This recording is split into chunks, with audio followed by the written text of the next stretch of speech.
बिस्मिल्लाहिर्रहमानिर्रहीम 8616 unit 5 approaches of supervision.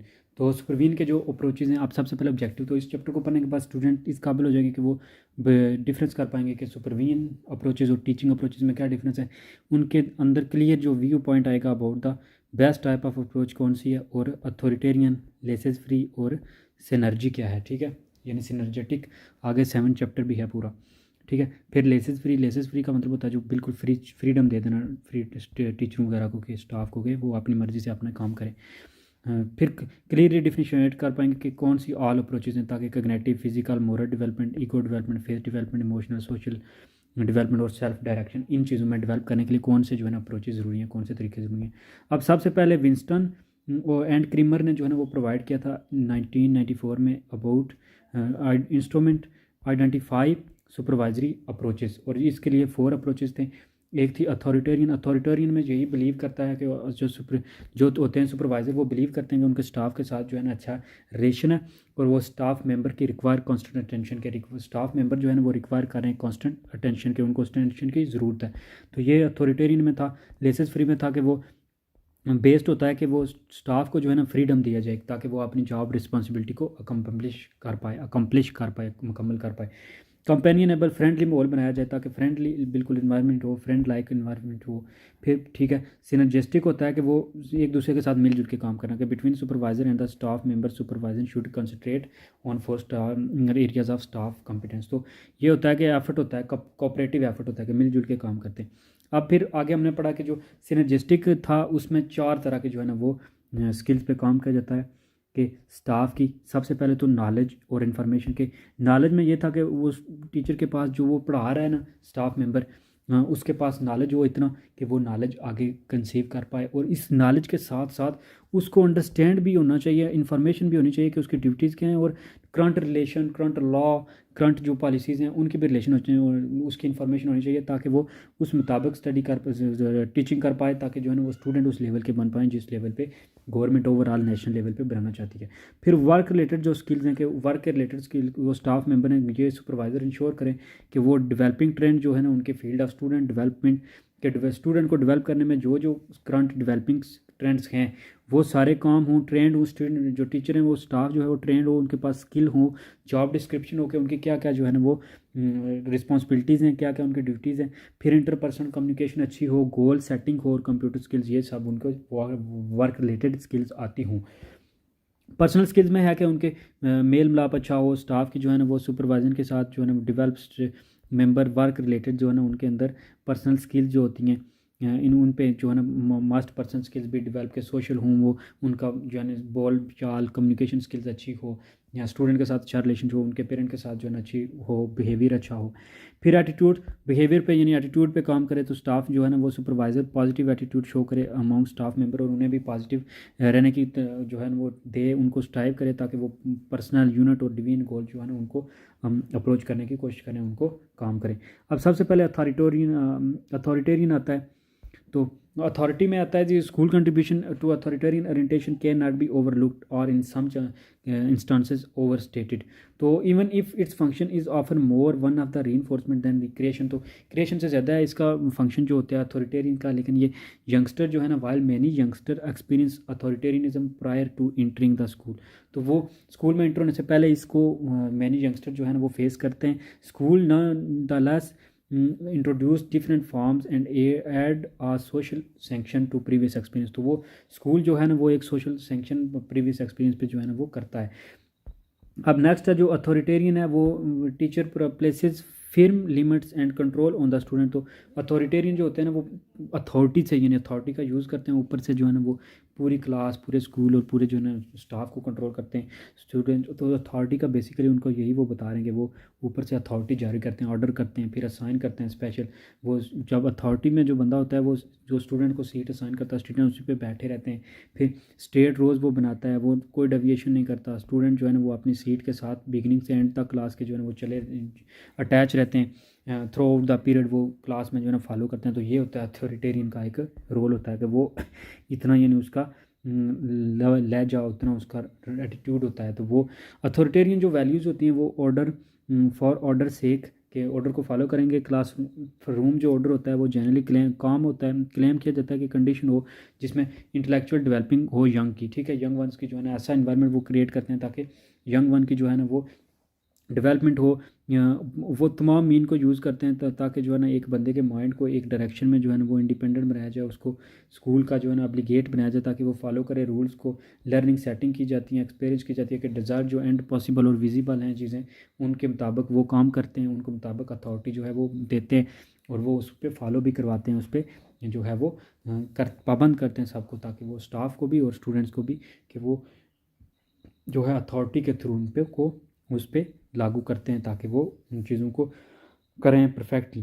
फिर जो है ना ब्रिंग्स करते हैं mind the story of the high school principal showing his school to parents newly arrived in town. तो वो फिर स्कूल की प्रमोशन भी करते हैं साथ साथ, यानी उसको प्रमोट भी करते हैं। जो पेरेंट्स वगैरह आते हैं उनको स्कूल भी दिखाते हैं कि हमारे स्कूल में ये क्लासरूम है, इस तरह का सिस्टम है, इस तरह का जो है ना वो हॉल वे है, ये रास्ते जाते हैं, ये जो है ना स्कूल में अच्छा है, लाइब्रेरी इस तरह की है, तो ये सारी चीज़ें दिखाते हैं।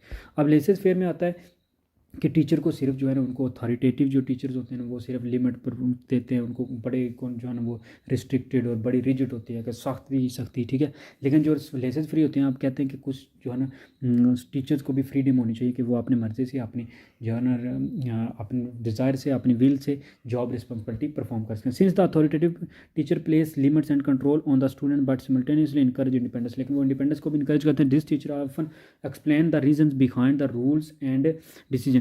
तो इस तरह के जो टीचर्स होते हैं वो रूल्स और कुछ जो है ना डिसीजन वो behind the reason this teacher often explain, वो एक्सप्लेन करते हैं कि रीज़न क्या है उनके रूल्स और डिसीजन के।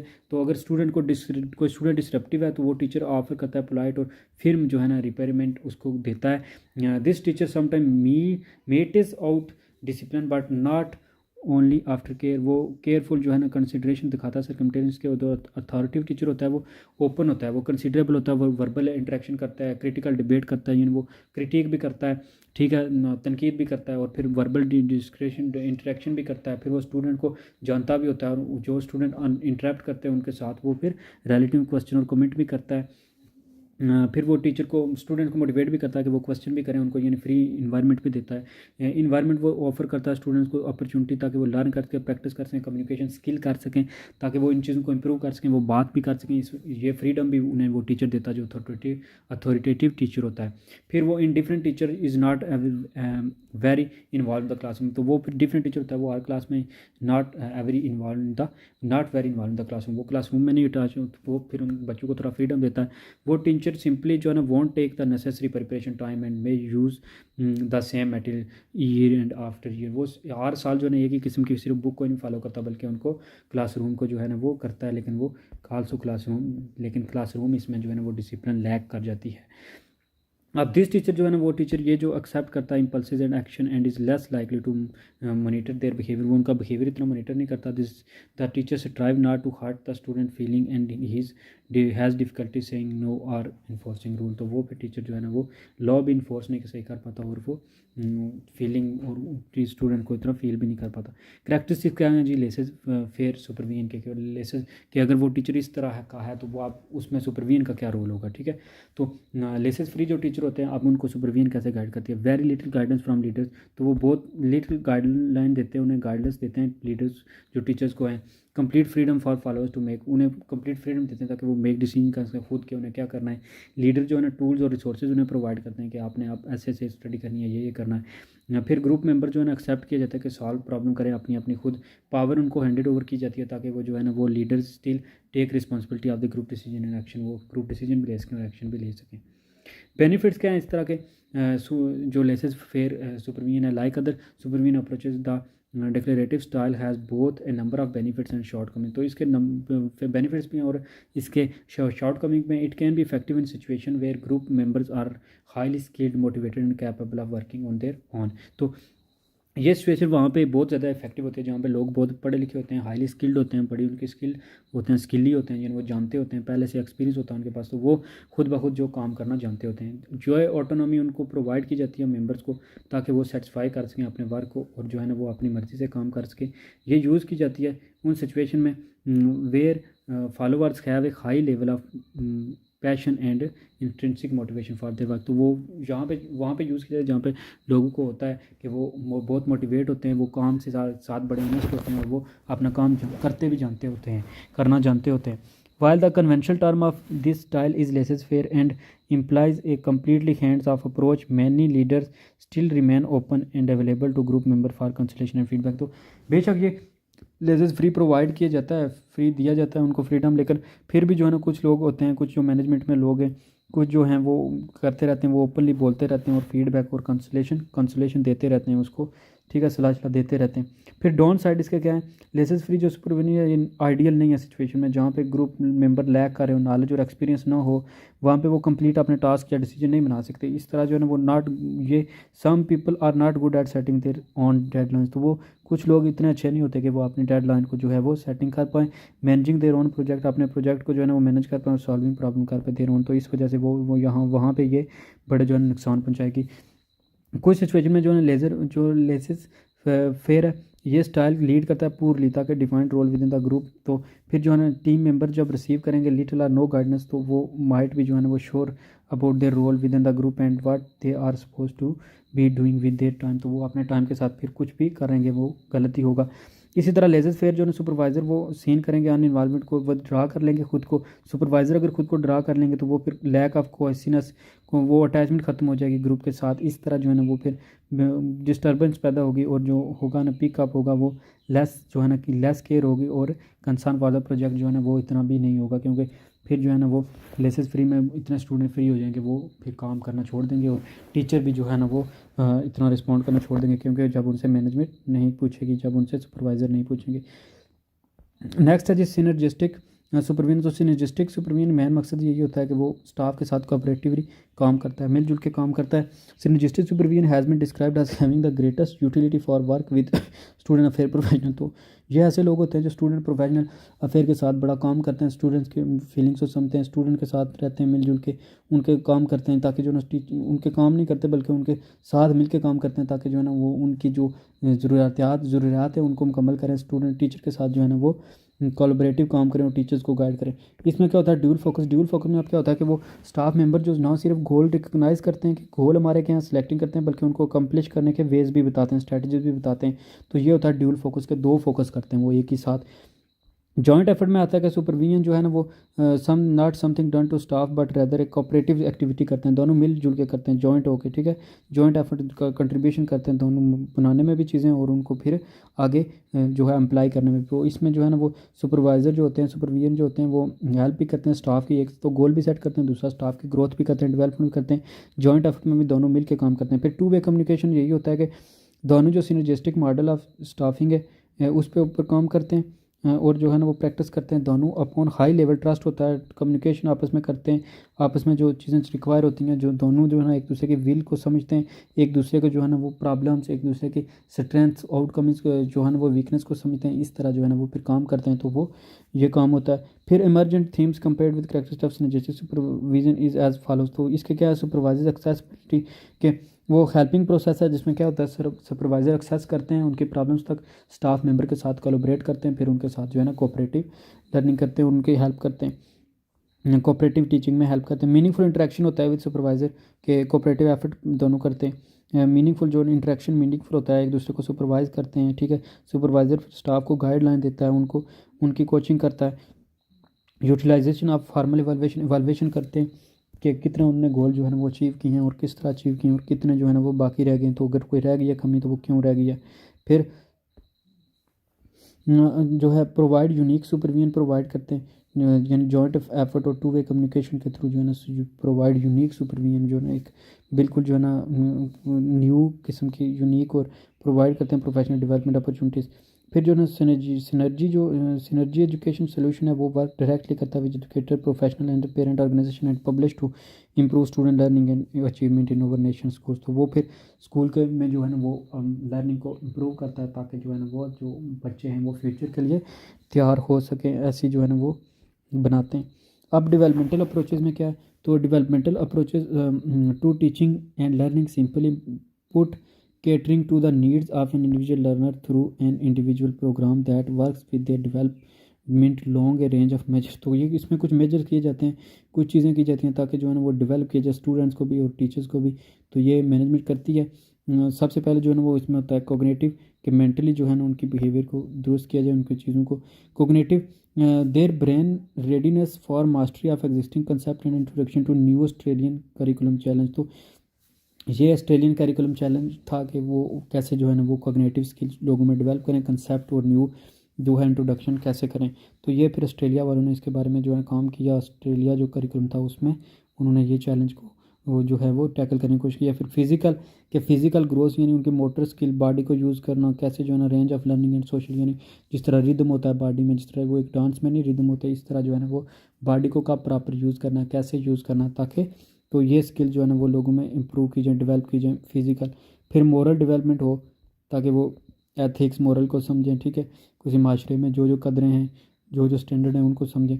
डेवलपिंग जी एम्पैथी एंड कंपैशन, के उनमें हमदर्दी और जो है ना वो इस तरह की जो है ना स्किल डेवलप करें। ईगो डेवलप करें जी, अंडरस्टैंड करें सेल्फ को, खुद वर्ड को, सेल्फ रिफ्लेक्शन, स्पेस टाइम, इन चीज़ों को डेवलप करें कि वो जो है ना कैसे खुद को डेवलप कर सकते हैं, वो क्या है दुनिया में, क्यों हैं, इस वजह से। फेथ डेवलप करें उनमें कि बिलीव करें वर्ड कंट्रोल में। फिर जो है ना वो लॉजिकल रीजनिंग में कि उनके बिलीव्स को जो है ना वो देखें, उनके अकीदे मजबूत करें, कि रिलीजन के साथ भी उन्हें अटैच करें। फिर जो है ना इमोशनल एंड सोशल डेवलपमेंट हो, कि वो सोशली जो है ना सेल्फ अवेयरनेस हो, उन्हें सेल्फ मैनेज और इमोशंस और वर्किंग दूसरों के साथ मिलकर काम करें। फिर सेल्फ डायरेक्शन भी हो कि उनको किस रास्ते में जो है ना कौन सी चीज़, कौन सा उनके लिए रास्ता बेस्ट है, वो कहाँ पे जाना चाहते हैं, क्या करना चाहते हैं, ये हो। देन आज एक्सेप्शन एक्सपेरिमेंटल जो है ना एक्सपेरिमेंटल लर्निंग हो की टू द प्रोसेस। तो so we look at the individual child readiness to identify where they need to be with in the this cultural expectation for moral development and community participation where they need to be fit social societal expectation of the Australia curriculum. तो ये Australia के curriculum में है कि वो कुछ उनको मसाइल थे तो उन्होंने फिर उस चैलेंज को टैकल किया। अब दिस मीन्स इन प्रैक्टिस क्या है कि we don't race children through when they are not ready, के बच्चों को तब बिल्कुल रेस में ना डालें कि बच्चों को जो है ना वो एक्स्ट्रा काम ना दें, वेट करें, उनको सपोर्ट करें और फिर उनको शो करें नेक्स्ट लेवल, ठीक है, एस्पायर उनको करते रहें कि उन्होंने नेक्स्ट लेवल जाना है, लेकिन उन पर बर्डन बिल्कुल ना डालें। फिर we work with them to develop the areas they need to and harness. तो उस एरिया पे काम करें जिस एरिया को वो डेवलप करना चाहते हैं, और उस लिहाज से उन्हें मास्टर स्किल्स बनाएं, ताकि उन्हें टाइम दें ताकि वो स्किल्स में मास्टर हासिल करें। फिर we learn to understand them as they will have the same teacher for much of their schooling. तो हमने ये भी डेवलप करना है कि उनके लिए पास सेम टीचर हो जो स्कूलिंग के लिए, ताकि वो अंडरस्टैंड करें उनको जो है ना आइडियो सिनेरियोज एंड लर्न कर सकें और मोटिवेट कर सकें उन्हें और एक्सटेंड देम कर सकें। तो इस तरह की जो है ना चीज़ें करेंगे। फिर वो फाइंड करेंगे कि about learning preference and use them actively in learning your learning program में एक्टिवली यूज़ करेंगे। We put in limits when they need it and take them away when they need to scratch their wings and fly. तो फिर उनको वो guide करेगा कि कब उन्होंने जो है ना वो तेज़ी से बढ़ना है, कब उन्हें रुकना है, कब उन्हें किस तरह जो है ना वो ज़िंदगी में काम करना है। पैटर्न और फिजिकल नीड जो है ना उनकी वो उनको लोए करेंगे, उनको हंगरी जैसे when hungry and go to the toilet whenever they need, तो जब जाना है तो कैसे कैसे रिएक्ट करना है। 4 बेसिक जो स्कूल के रूल्स थे वो उन्होंने सिखाए। फिर एज के हिसाब से डेवलपमेंटल लेवल अंडरस्टैंडिंग की, और ये सारी चीज़ें जो है ना उन्होंने इसमें ऑस्ट्रेलिया वालों ने काम किया ताकि बच्चों की जो है ना उनको अंडरस्टैंडिंग करें। तो ये यूनिट 5 था। इसकी बहुत सी चीज़ें आगे जो है ना वो कुछ यूनिट में एक्सप्लेन भी की गई हैं। ये जैसे जो थी सुपरविजन अप्रोचेज, ये कुछ आगे भी हैं, सिनर्जिस्टिक भी है ऊपर आगे, ठीक है, सिनर्जिस्टिक पूरी जो है ना एक चैप्टर है। तो इस तरह जो है ना वो तो यहाँ से बेसिक सा कंसेप्ट लें। इस चैप्टर में बेसिक कंसेप्ट दे दिए गए हैं और आगे 2-3 चैप्टर इसी की फिर एक्सप्लेनेशन की गई है। इसके जो टॉपिक है उनकी पूरे वो 2-3 चैप्टर हैं टीचिंग और जो है ना वो सुपरविजन को। Thank you for watching. Like और सब्सक्राइब कर दें। Thank you.